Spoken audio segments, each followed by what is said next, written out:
우리의 마음에 무거운 것도 있고 아직 해결되지 않은 여러 가지 문제들도 있고 원망 섞인 것들도 참 많습니다. 그런 여러 가지의 마음들을 모아서 이 시간 주님을 만나 뵙기 원합니다. 주님을 통해서, 부활하신 주님을 통해서 참된 위로와 평안을 얻는 이 시간 되게 하여 주옵소서. 부활하신 주님께서 우리를 만나주시고 우리의 눈에 눈물을 닦아주시며 우리의 상한 심령을 치유하여 주시고 어루만져 주시며 오늘 이 시간 우리가 경험하도록 도와주옵소서. 우리 주님의 그 사랑하심으로 내가 나음을 입었습니다. 내가 온전케 되었습니다. 주님이 나를 사랑하심을 내가 믿습니다. 그 믿음의 고백으로 주님께 나아가는 우리 모두가 되도록 도와주시옵소서. 주께서 예배하는 우리 모두를 충만케 채워주시고 간절히 소망하오며 사랑 많으신 예수님의 이름으로 기도하였사옵나다. 할렐루야. 주님의 이름으로 축복합니다. 2017년 부활주의를 맞이하면서 우리가 함께 예배합니다. 여러분 마음속에 주님을 향한 풍성한 은혜가, 또 오늘 이 자리에 우리가 함께 모여서 예배하는 우리의 중심에 주님의 놀라우신 평강이 임하기를 간절히 바랍니다. 예수님께서는 성경대로 우리의 모든 죄를 위해서 죽으셨습니다. 또 성경대로 사흘 만에 살아나셨고 또 우리에게 부활하신 주님께서 자신의 몸을 보여주셨습니다. 예수님께서 십자가에 못 박혀 죽으시고 사흘 만에 부활하신 이 사건은 그 어떤 사건보다 정말 놀라운 사건이었습니다. 지상 최대의 사건이었죠. 이 주님의 부활에 대해서 우리는 천사들의 증언을 들을 수가 있습니다. 안식 후 이튿날에 주님의 무덤에 찾아왔던 여인들에게 천사들이 방문합니다. 그래서 주님의 부활을 증거했습니다. 이것은 주님 부활의 진정성을 우리에게 보여주는 내용입니다. 예수님께서는 이 땅에 계실 때에 당신의 순환과 또 부활에 대해서 여러 차례 예언하셨어요. 그런데 이제 그 예언대로 이 십자가의 죽음이라고 하는 처절한 절망을 뚫고 부활하셨습니다. 그러므로 인해서 우리에게 영원한 소망의 빛을 비추어 주셨습니다. 이 주님의 부활을 통해서 주님이 하나님의 아들이시고 메시아이심을 우리에게 확증해 주셨습니다. 그래서 이 예수님의 부활은 우리 기독교 신앙의 핵심이고 또 성령의 중심입니다. 성경은 이 사실을 분명하게 우리에게 증언해 주고 있어요. 부활이라고 하는 말의 헬라어는 에게게르타이라고 하는 말입니다. 이 말은 어떤 뜻이냐면 그가 일어나셨다. 그가 일어나셨다. 그가 일어나셨다라고 하는 뜻입니다. 나를 이렇게 세워주시기 위해서 먼저 그분이 일어나셨어요. 부활의 그 메시지가 오늘 여러분 마음 깊숙이 새겨지게 되기를 간절히 바랍니다. 만약에 부활이 없었다면 우리 기독교인들처럼 불쌍한 사람이 없을 겁니다. 성경은 그저 허무맹랑한 소설에 불과할 것입니다. 또 사람들을 기만하는 정부에 불과할 것입니다. 그러나 예수 그리스도의 부활은 명백한 사실입니다. 이 부활 사건을 믿는 우리들은 목숨을 바쳐서 헌신했고 또 증거하기를 마음에 소원하고 있습니다. 또 이를 위해서 수많은 사람들이 자신의 목숨을 걸었습니다. 여러분 생각해 보세요. 거짓된 것을 위해서 목숨을 걸 수 있을까요? 참된 것을 위해서만 목숨을 걸 수 있습니다. 수많은 순교자들과 우리 신앙의 선조들, 이 복음을 지키기 위해서, 복음을 증거하는 일 때문에 내가 만난 부활의 주님을 기쁨으로 찬양하기 위해서, 그것을 증거하기 위해서 자기 목숨을 내걸었습니다. 오늘 이 부활의 기쁨이 또 부활 소식이 저와 여러분에게 들려지게 되고 또 더 많은 사람들에게 증거하는 결단의 시간이 되기를 간절히 바랍니다. 자, 오늘 1절 말씀 보십시오. 1절 말씀에 보면 여러 여인들이 나올 때 여기 보면 예수님께 헌신적이었던 여인들이 등장합니다. 이 여인들은 주님을 위해서 행하였는데 이들은 안식일이 지나면서 예수님의 시신에 바르기 위해서 향품을 준비했습니다. 원래 향품은 이 시신을 잔상하기 전에 바르는 것이 원래 일반적이었어요. 그런데 예수님의 시신은 장사되기 전에 이런 절차를 거치지 않았기 때문에 이 여인들은 장사한 뒤에라도 이 향유를 바르기 위해서 준비했던 것입니다. 예수님을 향한 여인의 사랑과 또 그분을 섬기라고 하는 이 정성스러운 마음은 우리가 정말 본받을 만하잖아요. 칭찬받을 만하잖아요. 이 여인들을 통해서 우리는 주를 위해서 헌신하고자 하는 그런 마음의 자세를 배우게 됩니다. 주님께 헌신하기 원하는 사람은 우리가 미리 준비하는 것이 필요합니다. 주님을 위해서 무엇인가 내 삶을 누리기를 원한다면 우리에게 준비된 마음이 필요합니다. 여러분, 우리가 주일 예배를 드리기 위해서 집에서부터 출발하는 그 순간부터 예배입니다. 그래서 여러분이 주일 예배를 준비하는 그 마음부터 여러분에게 은혜가 임하게 됩니다. 그래서 준비하는 마음이 정말 필요한 것입니다. 우리가 예물도 말씀과 찬양도 준비된 상태에서 우리가 주님 앞에 드려야 그것이 은혜가 되고 감동이 되는 것입니다. 여러분, 학사 에스라를 잘 아시죠? 에스라는 율법에 능한 학사였습니다. 바벨론 포로에서 이제 돌아와서 약속의 땅에 정착하려던 이스라엘 백성들에게 말씀을 가르치기 전에 이 학사 에스라는 두 가지를 먼저 했어요. 에스라 7장 10절의 말씀 보니까 이렇게 말씀합니다. 에스라가 여호와의 율법을 연구하여 준행하며 율례와 규례를 이스라엘에게 가르치기로 결심하였었더라. 여기 보면 두 가지의 준비를 합니다. 하나는 뭐냐면 율법을 연구했다. 율법에 능통한 사람이었지만 율법을 지속적으로 더 깊이 있게 연구했다는 것입니다. 또 하나는 뭐냐면 준행했다 그랬습니다. 말씀을 가르치기 전에 내가 먼저 그대로 행했다는 사실입니다. 여러분, 말씀을 전하는 자가 항상 부담되는 것은 바로 이런 부분입니다. 제가 설교를 준비하면서 항상 이 말씀을 연구합니다. 말씀을 더 연구하자, 더 깊이 있게 주님의 음성을 듣기를 갈망하는 마음으로 준비합니다. 그리고 준비하자. 그 말씀대로 행해야 되겠다. 말씀을 전하는 자가 신뢰를 하지 아니하고 준행하지 아니하면 어떻게 말씀을 전하겠습니까? 그게 늘 제 마음속을 늘 사로잡고 있는 것이죠. 그래서 늘 거룩한 영적인 부담감을 갖게 됩니다. 마음과 열정만 있다고 해서 다 되는 것은 아닙니다. 더 깊고 더 높은 차원의 준비가 필요한 것입니다. 사도 바울은 고린도전서 11장 1절에 이렇게 말씀합니다. 내가 그리스도를 본받는 자 된 것 같이 너희는 나를 본받는 자 되라.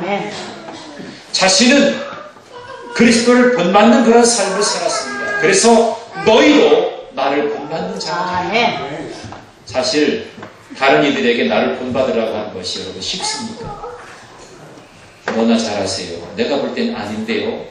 그렇게 하면 참 이게 곤란하잖아요. 사도 바울은 그렇게 그 삶을 살아냈습니다. 그리스도를 닮아가는, 그리스도를 본받는 삶을 그렇게 살기를 갈망하였고 그렇게 살았어요. 그래서 우리에게 그렇게 요청하고 있습니다. 나를 본받는 자가 되라. 그런 말씀을 가르치기 이전에 예수님처럼 자신이 직접 그 행위로 보여주었습니다. 주님의 마음과 성품, 그리고 주님의 인격, 그리고 그 삶을 닮아가는 삶으로 준비됐던 자였습니다. 사도 바울은 늘 준비하는 자였고 그 준비를 통해서 많은 사람들에게 자신이 그렇게 산 것을 드러내 보였습니다. 오늘 전 여러분들이 주님 앞에 헌신을 결단하기를 원한다면 먼저 준비된 마음을 가졌으면 좋겠습니다. 준비된 마음. 주님을 향한 그 마음을 여러분 마음속에 깊이 새겨 넣으시기를 간절히 바랍니다. 그런데 우리가 중요한 것은요, 주님을 사랑하는 자에게 먼저 우선시되는 것이 주님 말씀에 대한 믿음입니다. 자, 오늘 3절 말씀으로 함께 읽어보겠습니다. 3절 함께 읽어봅니다. 시작. 서로 말하되 누가 우리를 위하여 무덤문에서 돌을 굴려 주리요.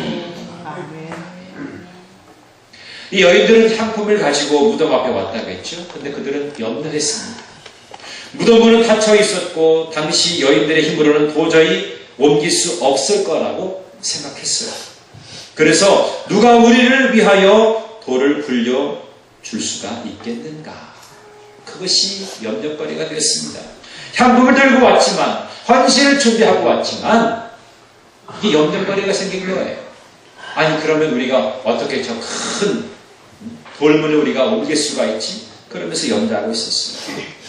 이것은 헌신의 마음은 있었지만 주님의 말씀에 대한 온전한 신뢰가 결여되어 있었다는 겁니다. 예수님은 분명히 장사한 지 3일 만에 부활하실 것을 말씀하셨어요. 예수님의 부활하심은 무덤문이 열린다는 것을 의미하죠. 아멘.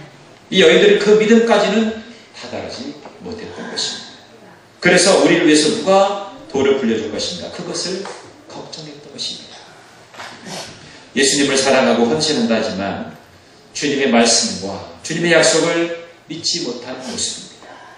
어쩌면 우리도 그 중에 한 사람일지도 모릅니다. 아멘. 헌신 결단하고 뭔가 교회에서 봉사하고 여러 모양으로 섬기지만 하나님의 말씀에 대한 그리고 약속에 대한 성취를 믿지 못하는 그런 모습이 우리에게 있지 않습니까?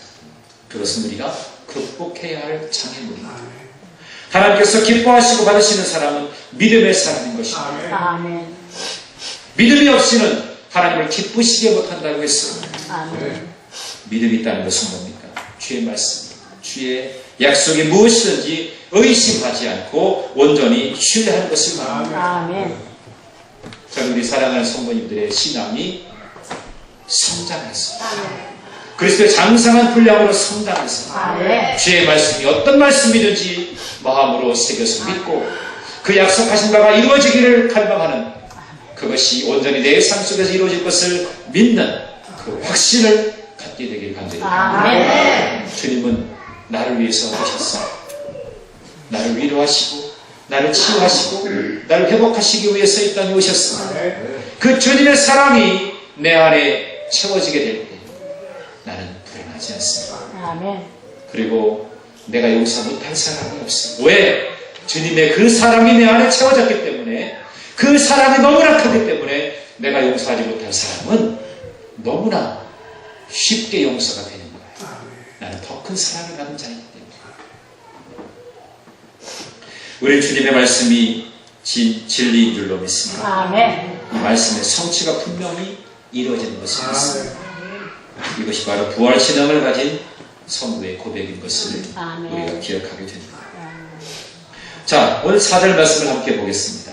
4절을 함께 읽어봅니다. 시작. 눈을 들어본 즉 벌써 돌이 굴려져 있는데 그 돌이 심히 크다. 아멘. 자, 여인들은 3절만 해도 염려하고 근심하고 있었죠. 그런데 무덤에 도착했을 때 그들이 걱정하였던 모든 문제는 해결되었습니다. 무덤문을 막고 있었던 심히 큰 돌이 옮겨져 있었다는 거예요. 아멘. 여러분, 그러면 이 돌을 누가 옮겼을까요? 제자들 중에 누가 와서 무덤문을 열었을 거라고 생각할 수도 있습니다. 그러나 이 문은 사람의 손이 아니라 하나님에 의해서 아멘. 열려진 줄로 믿습니다. 아멘. 마태복음 28장 2절의 말씀 보니까 큰 지진이 나며 주의 천사가 하늘로부터 내려와 돌을 굴려내고 아멘. 그 위에 앉았는데, 아멘. 그런 말씀이 있습니다. 예수님은 생전에 부활에 대해서 여러 부분에서 말씀하셨다고 그랬죠. 그래서 유대 지도자들은 혹시나 제자들이 예수님의 그 시신을 도적질해서 부활을 조작하려고 하는 것은 아니었는가 그렇게 생각했습니다. 그래서 무덤 문을 봉인하고 파수꾼을 세워두었어요. 그러나 하나님의 일을 사람들은 막을 수가 없었습니다.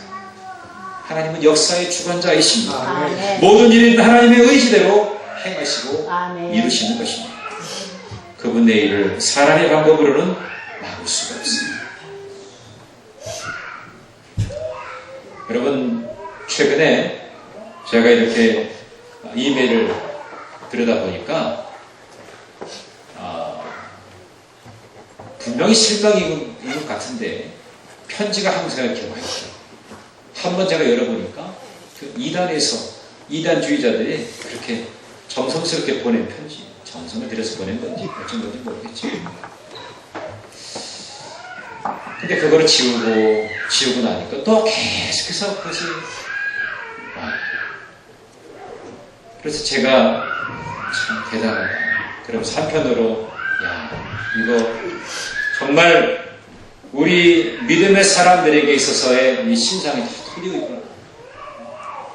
그런데 제가 분명히 믿는 것은 아무리 그런 이단주의자들이나 또 여러 모양으로 잘못된 이들이 우리를 미혹한다 할지라도 주님의 역사하신 아멘. 공의로우신 하나님의 그 거룩하신 하나님 나라를 훼손할 수는 없습니다. 아멘. 왜냐하면 우리 하나님이 말씀하신 것은 온전한 반석 위에 세워져 있기 때문에 아멘. 그 어떤 세력도 우리를 미혹하지 않고 결국에 그들은 멸하고 갈 것입니다. 아멘. 하나님은 사단의 모든 세력은 물러가게 하십니다. 아멘. 오늘 부활하신 주님께서는 다시금 이 땅에 정의가 세워지고 아멘. 하나님의 바른 질서 안에 세워지기를 원하셔서 이 땅의 모든 이단자들은 멸하실 줄로 믿습니다. 아멘. 하나님의 일을 그 어떤 것이 막을 수가 없습니다. 근데 오늘 6절의 말씀 보니까 무덤 속에 있던 천사가 여인들에게 전한 놀라운 부활 소식을 우리가 접하게 됩니다. 예수님은 살아나셨고 아멘. 거기 계시지 않는다. 아멘. 메시지였습니다. 주님은 죽은 자들이 누워있는 이 무덤 속에 더 이상 계시지 않으셨습니다. 아멘. 예수님은 죽음을 이기시고 무덤에서 살아나셨습니다. 그분을 죽은 자 가운데서 찾으면 만날 수가 없게 되는 거죠. 기독교가 다른 종교와 다른 것은 뭡니까? 이 창시자의 무덤이 없다는 거예요. 아무리 위대한 성인이라 할지라도 죽음만은 그들도 어쩔 수가 없었습니다. 그것이 그들의 한계잖아요. 주님을 죽은 자 가운데서 찾는다면 우리의 신앙은 아무런 의미가 없을 거예요. 그러나 주님은 부활하셨고 그 믿음으로 우리는 마지막 날에 부활해서 부활의 주님을 만나게 될 것을 확신합니다. 아멘. 그래서 기독교는 의미가 있고 생명의 종교인 거예요. 우리 기독교의 중심, 핵심, 그것은 바로 부활신. 아멘. 마지막으로 우리에게 중요한 것은 오늘도 예수님은 실패와 절망에 빠져있는 우리에게 아멘. 먼저 찾아와 주십니다. 아멘. 먼저 찾아와 주십니다. 아멘. 오늘 7절의 말씀을 우리 함께 읽어보도록 하겠습니다. 7절입니다. 시작. 가서 그의 제자들과 베드로에게 이르기를 예수께서 너희보다 먼저 갈릴리로 가시나니 전에 너희에게 말씀하신 대로 너희가 거기서 배우리라 하라 하는지라. 네. 자, 부활하신 예수님께서 제자들보다 먼저 갈릴리로 가신다는 겁니다.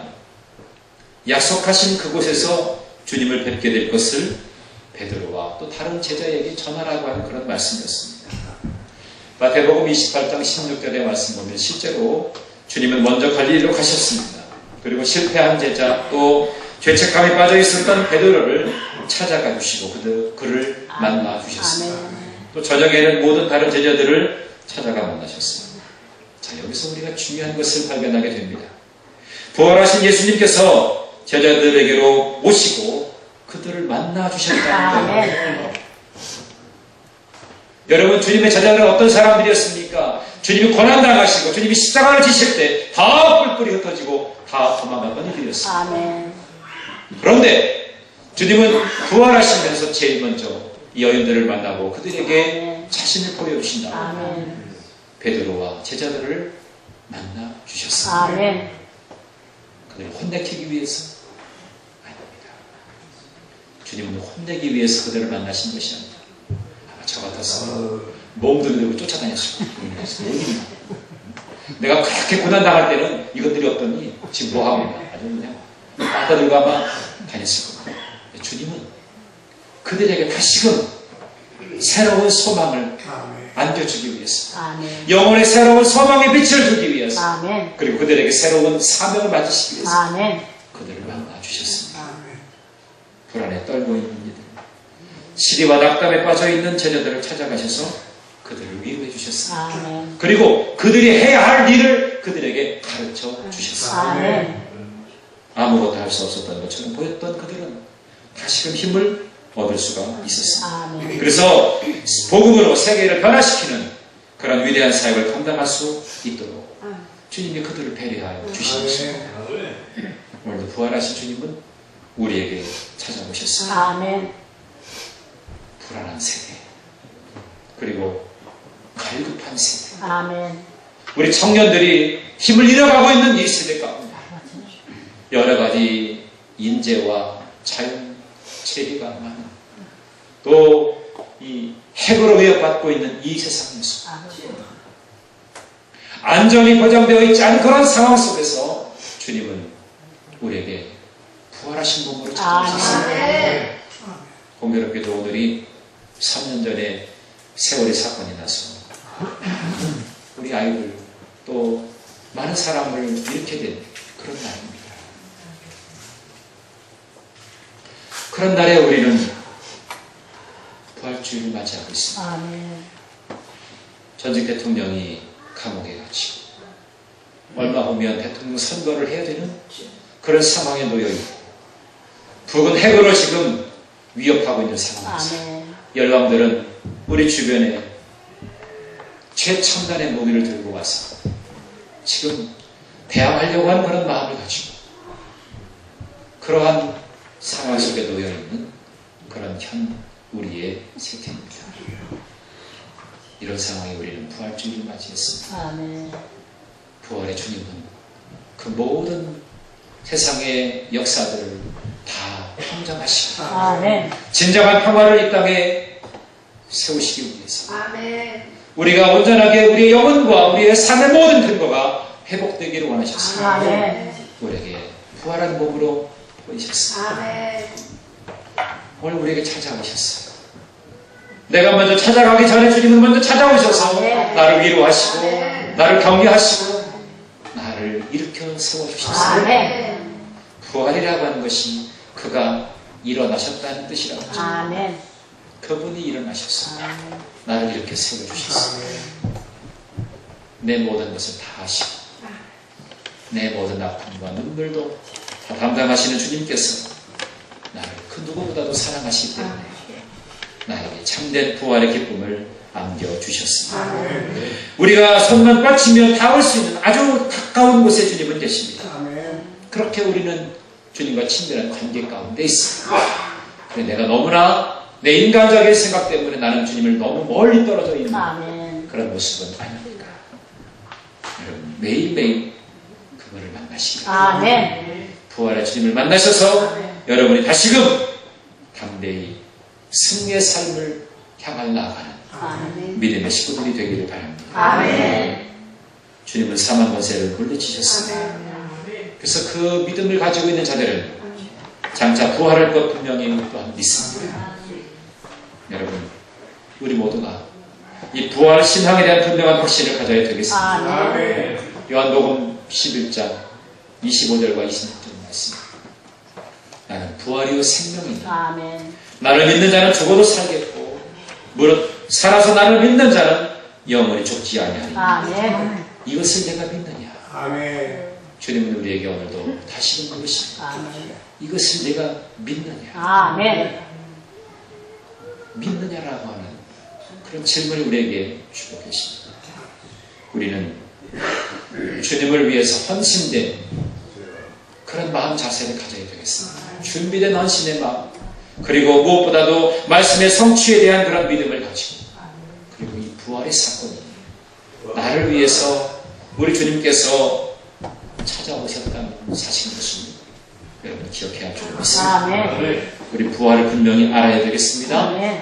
부활의 그 주님을 만나야 되겠습니다. 아멘. 이제 부활하신 예수님을 담대히 전하는, 그래서 여러분 모두가 다 그리스도의 향기로, 세상을 거룩한 주님의 향기로 드러내는 아멘. 그런 일에 귀하게 쓰임받도록 여러분이 더욱더 힘차게 나아가게 되시기 주님의 이름으로 간절히 축원합니다. 아멘. 우리에게 이런 부활의 신앙이 있을 때에 우리 세상에서 그 어떤 일을 만나도 담대할 수 있습니다. 이런 부활의 능력이 저와 여러분 모두에게 충만하게 임하게 되시기를 주님의 이름으로 간절히 축원합니다. 우리 말씀 생각하면서 함께 찬양하겠습니다. 너는 그리스도의 향기라.